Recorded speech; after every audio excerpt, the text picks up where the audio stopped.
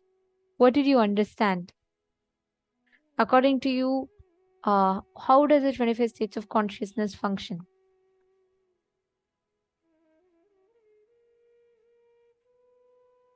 Come on, I request everyone to put.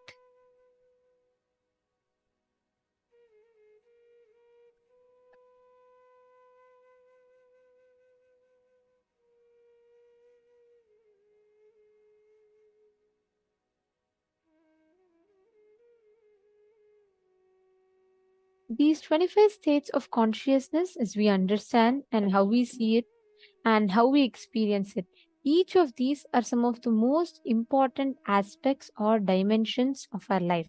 See, many times, why is it important for us to understand, for us to know about these 25 states of consciousness?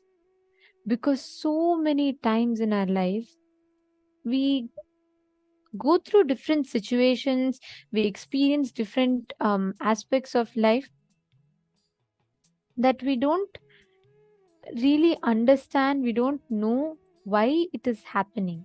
If you understand these 25 states of consciousness, right, and how it works, it has a completely beautiful transformation. It is like this, it's like you having a owner's manual. So when you know the user's manual of it, then you will know, okay, whatever issue is happening, you will know the reason behind it, and then you will know how to fix it, or you'll know what are the possibilities that you have both. So it is important that you have an introduction to yourself through these 25 states of consciousness. Okay, so I'm going to see what each of you have posted. Come on, what did you all understand?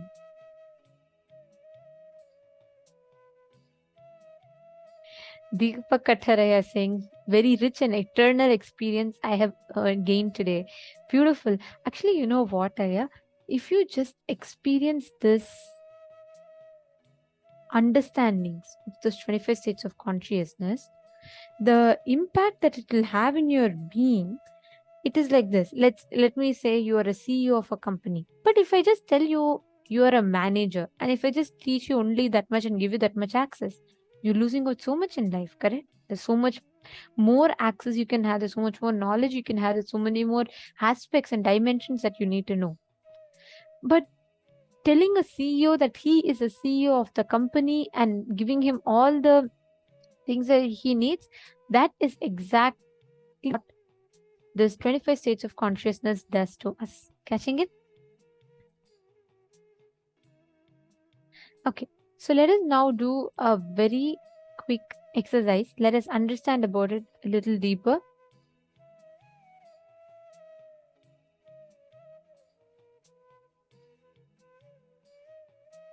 You all see here, the first 5 here towards the left is the mind.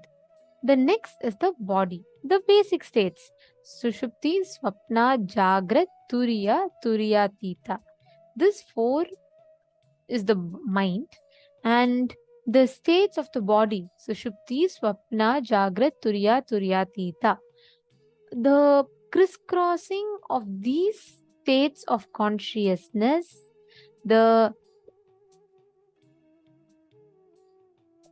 all these 5 states of consciousness here, the crisscrossing of this is what combines the 25 states of consciousness. Okay, so here I'll give you all some examples. Swamiji teaches this so beautifully. Let's say that your body is in extreme tiredness, it's in deep sleep, sushupti, but your mind is in jagrat state. Here you all can see that. So your mind is in jagrat state and your body is in deep sleep state. That J plus SU that you see, it is in that state that all of us experience coma.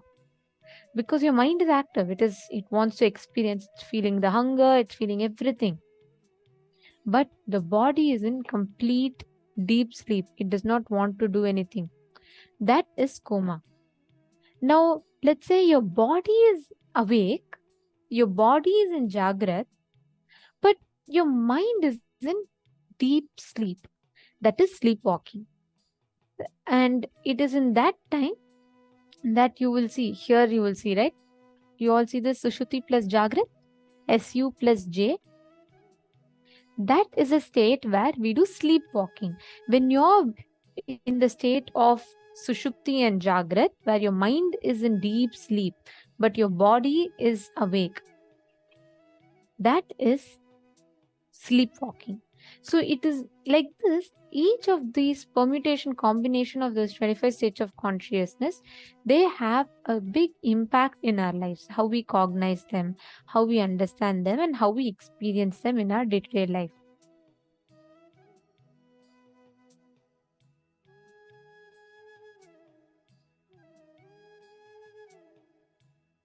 Are all of you catching it? Actually, if you just understand these 25 states of consciousness correctly and master them, you will have such a beautiful experience.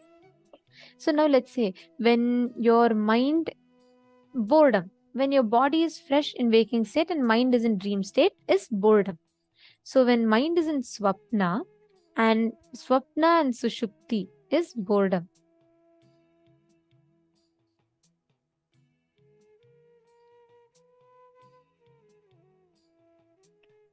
Next, another example that we can take for this is when your body is in sleeping state, but mind is in waking state. Tiredness, extreme tiredness, that is in when Sushupti and Jagrat happens. And here, during sleepwalking, only the mind is in sleep, deep sleep, but body is in waking state. That's the example I gave, the Sushupti and Jagrat. So that's the way we all experience sleepwalking. Now, let's see another example, coma. Yes, coma is another example that we discussed about already, right? When our mind and body both are in Sushupti, it's coma. It's not in deep sleep, but it is extreme, it's in coma where you can't experience anything. Now, when you experience Jivan Mukti, when you are living the science of enlightenment, living enlightenment, you are in Turiya. So listen very carefully. Swamiji is saying something different here. Means Swamiji is saying something important here. Turiya is where you experience enlightenment. Turiyatita is where you experience irreversible enlightenment. See, you experience Jivan Mukti, living enlightenment, when our waking state and deep sleep state are totally influenced by the fourth state, which is a Turiya. Now, the Turiyatita is a state in which you experience that complete the irreversible enlightenment. That is Turiyatita. You're all catching it? Now we all understanding these differences are very important to understand. And if any of you have any questions, please feel free. You all can ask your questions. Malisha Chen.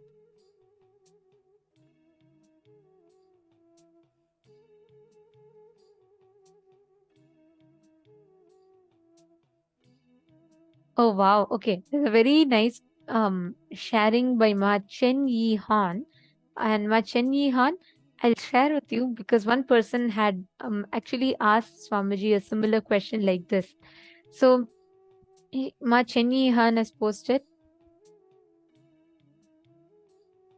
that once I had a dream at first. Once I had a dream. At first, I dreamt as usual. Suddenly, when I wanted to wake up, I was very awake in my dream and found that I was having another dream and I was in that dream, just like the basement layer by layer. It was difficult to wake up. When I woke up, I remember the feeling and dream very clearly. That's a very nice, interesting thing that you have brought up, because understanding the psychology of how we dream, many times when we have a deep unfulfilled fantasies, or when we have deep pain, or when we have incompletions in us, and we just want to avoid life at that point in time. It may not be conscious, sometimes it might be even unconscious. It is at that point in time that we experience such dreams. Worst nightmares are when you consciously are in pain, depression, and you fall into sleep. But it is in this time, it's at this time, during this time, that we experience these different states, dreaming, and the different states of consciousness.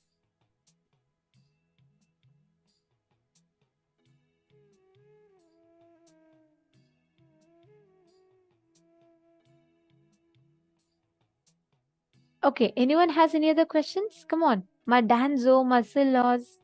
I'm seeing so many of you. I request every one of you to share. Malisha Chen, how about you? Do you have any questions? Are all of you understanding?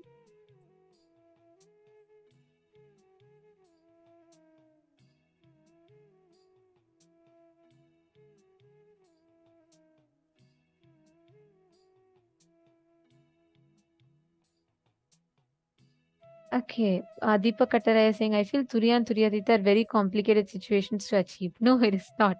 You don't need to worry. Actually, whenever you receive initiation, Swamiji isn't Turiyatita.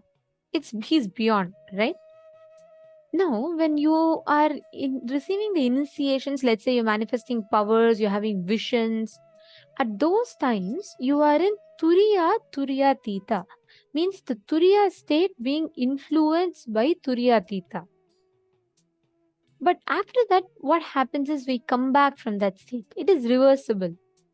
Irreversible it becomes when you achieve, when that Turiya is pushing to Turiyatita.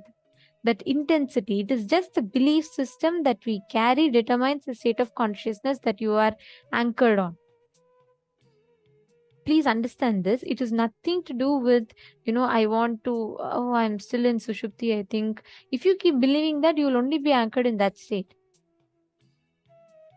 Began Shap again, he is asking, okay, can you repeat Sushupti plus Jagrat? When your mind is in deep sleep, Sushupti, body is in awake state, that is sleepwalking.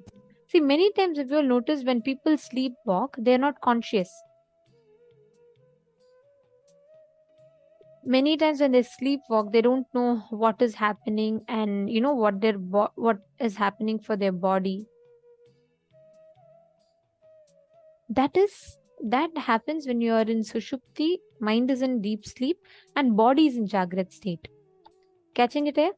Aslimaya, Nithyanandam, Shifongsu, Shifongsinaya, Aslimaya, and Naveen Reddy. Come on, we have a lot of you here. Can I request everyone to share what you're understanding? Prakash Ravaya, Kingzing Weng, Zuan Yu, Daniel Schwan, Masonal, Linkol Sua. Guys, there's so many of you here. I request every one of you to share, every one of you to post. What are these 25 states of consciousness? Are you understanding? Okay. How about this? I'm going to ask you all a question. Which state of consciousness are we in when we experience boredom? Can you all guess? Which state of consciousness are we in when we experience boredom? I'll show the chart for you for that. And you can take a guess. Okay, so now based on whatever Swamiji revealed, you're going to go to the chart, you're going to see the different states, and you're going to map. When you are in boredom, which state of which states of consciousness are you going to be in?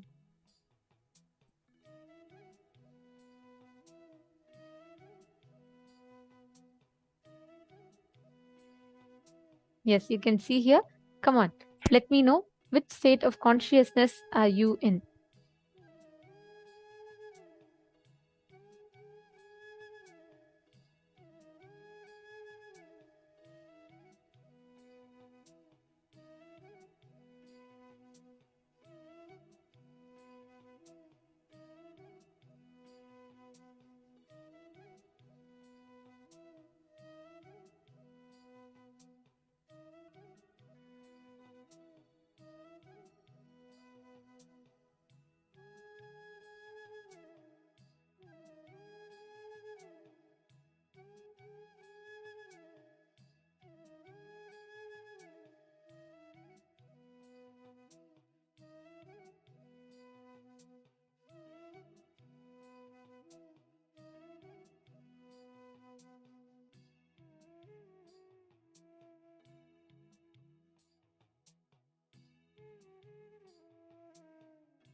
to post.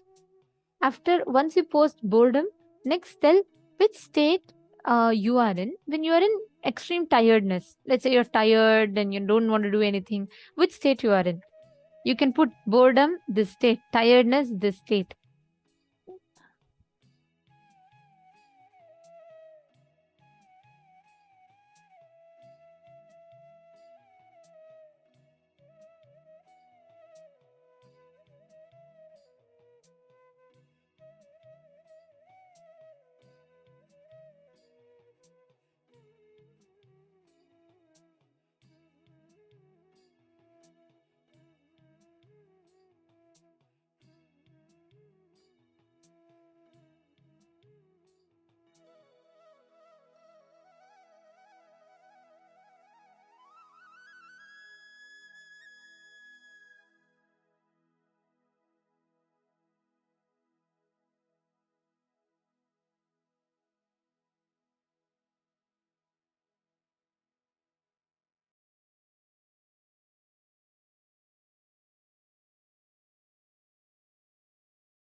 Okay, so many of you have posted different answers. I'm going to now tell the answer. See, please understand the science behind it first. Okay, so I see each of you have posted unique answers. Tiredness is Sushupti and Jagrat. Okay, Jagrat Swapna.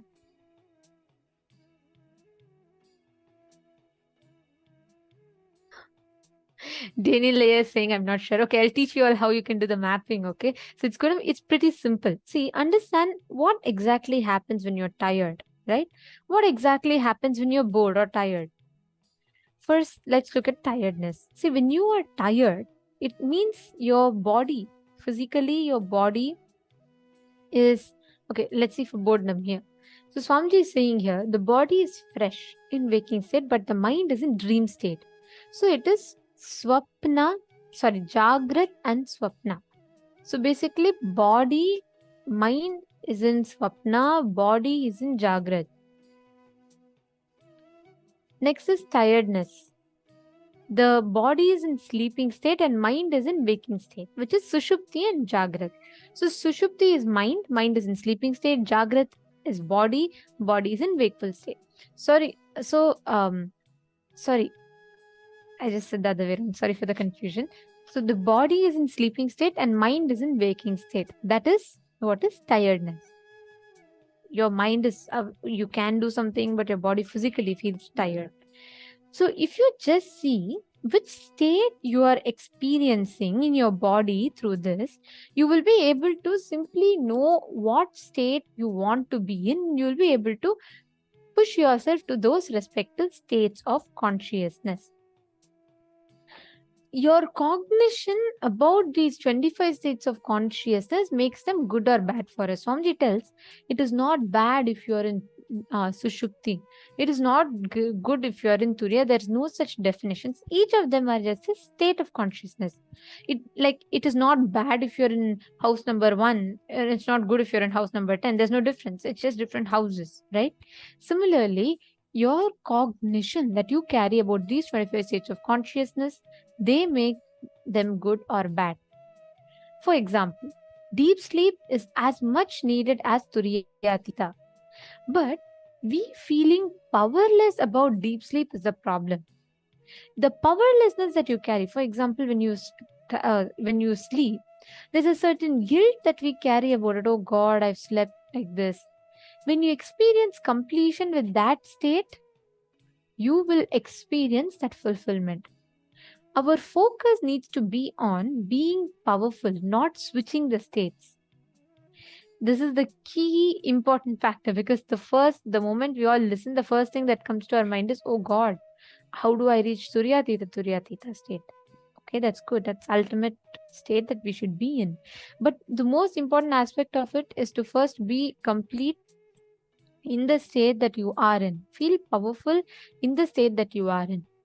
When you are complete, when you feel that powerfulness in the state that you are in, automatically you will see it, like how a knife goes through a butter, like that, so smoothly you will be able to transition from one state to another. The other states like dream and deep sleep are also part of our life, and they also expand our planning about life. If you are too oriented to the waking state, you will have heavy dreams and disturbed sleep. If you are very comfortable with the sleep, if you are just complete with the sleep, then you will see automatically how the whole experience will happen. Every day when we are sitting for the darshan, we get into the space where our body is in the waking state and mind is in Turiya state. That is the glimpse. Swamiji is in Turiya Tita. He raises your mind from Jagrat to Turiya. That is the exact process that we experience during darshan. We all catching it? Understanding? So, to make us more powerful in each of these states, you need to remove the patterns in each state and manifest the powers for those states. For example, if you are carrying a certain, let's say, deep resistance towards dream or deep sleep, you need to remove those patterns and you need to awaken the powers in those respective states of consciousness. Now, let us all do a very quick exercise. Okay. Now, each of you, the moment we learned about states, I had many of you who posted, Ma, I want to experience Turiya Theta. See, it is not wrong to have that intention, but many times that uh, request comes out of incompletion, which is what is wrong. Take a few minutes and you can pen down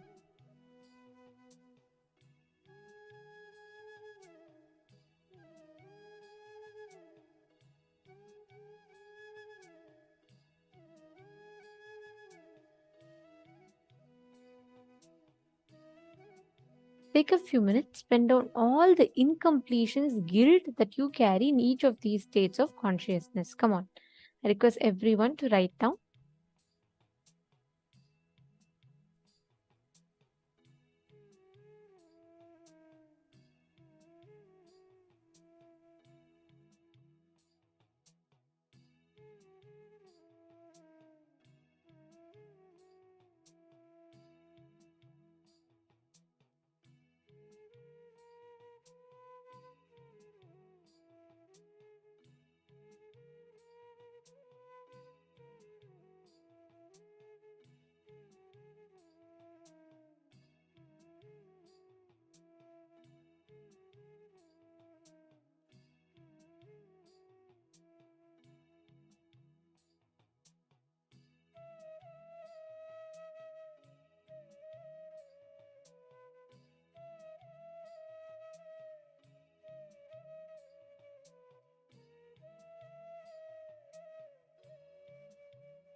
Please relax.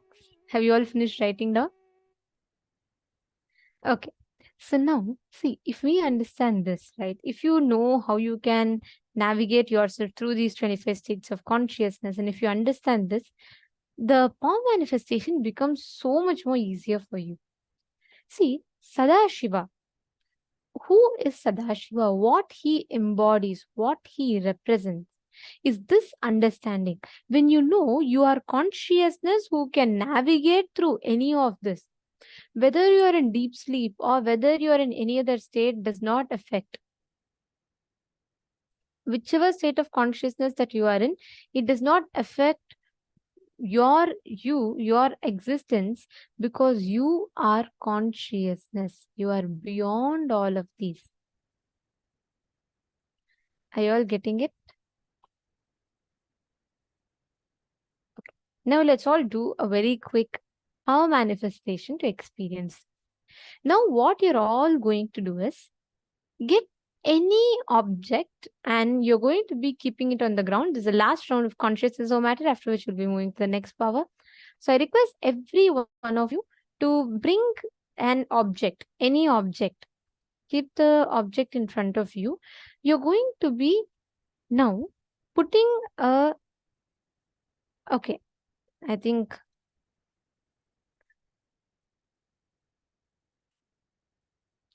all right, yes. So you're going to, now what you're going to be doing is you're going to bring a cup of water and you're going to be putting a needle or let's say a blade of grass, a rice grain, something on that water. And listen very carefully. The most important cognition for you to understand is, beyond all this, whether you are in Sushupti, whether you're in Jagrat, whether you're in dream state, Swapna, or Turiya, Turiyatita, any of these states that you are in, when you understand and cognize your consciousness, your existence as consciousness, you are untouched by the ups and downs that happens on the outside. Okay. So now what we are going to do for that is, I request every one of you to put that needle, bring yourself to that cognition. Yes, I am consciousness. I am not the object, I am not the matter, I am not the doubts. Beyond all that, there's something much more powerful in me. And you're going to now, with that will, your conscious will, you're going to decide and move the matter in front of you. The science is very simple. With the power of your will, you can move the needle. Consciously move the needle in whichever direction you want. You can declare you want it to move left, right, you want to move it towards you, and move that. Do it with that conscious will. I request every one of you to come on camera and please keep the cup. Just want to make sure that you're all having the cups properly. Can I request all the participants to please keep your cups in front of the camera, please?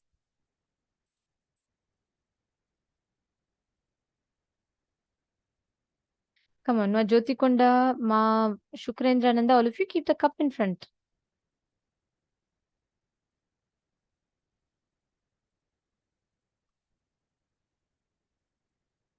Ma Zen Kiao, Ma Pang Kiao, all of you please keep the cups. Listen carefully, consciously will it. Will that you are going to be moving the matter in the direction that you want. You are something that's much more powerful than just a physical matter in front of you.